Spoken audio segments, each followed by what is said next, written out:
in this way of working, and I think there's a chapter on this, if I remember.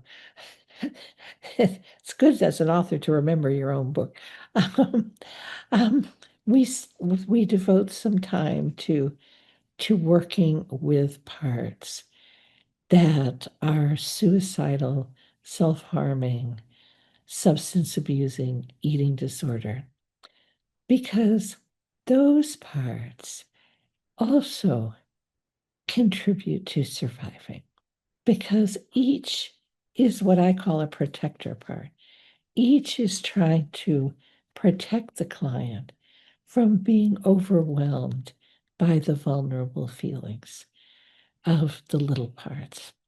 And so it often becomes easy to see the client gets overwhelmed by the distress of the young, vulnerable parts.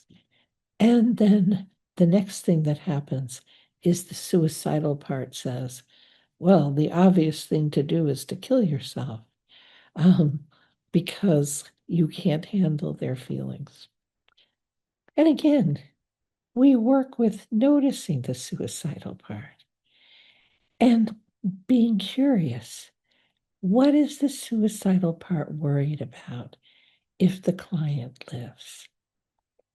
And every suicidal part that that my clients have dealt with, they always say, if you live, you're going to be overwhelmed.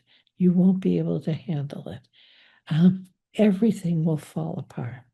And then the client can care about how the suicidal part feels, right?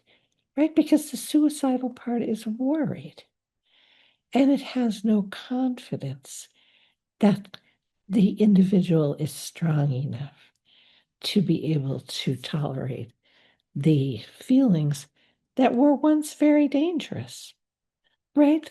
So when my clients were young, it was safer to die than to be killed, which is often how they felt, right? They woke up every morning afraid they wouldn't make it through that day.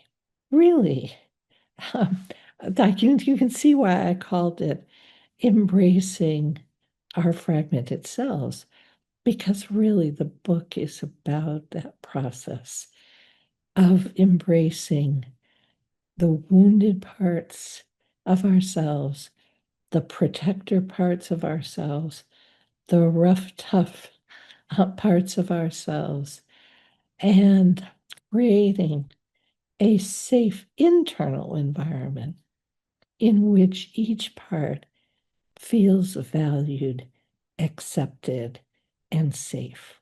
And the outcome is healing.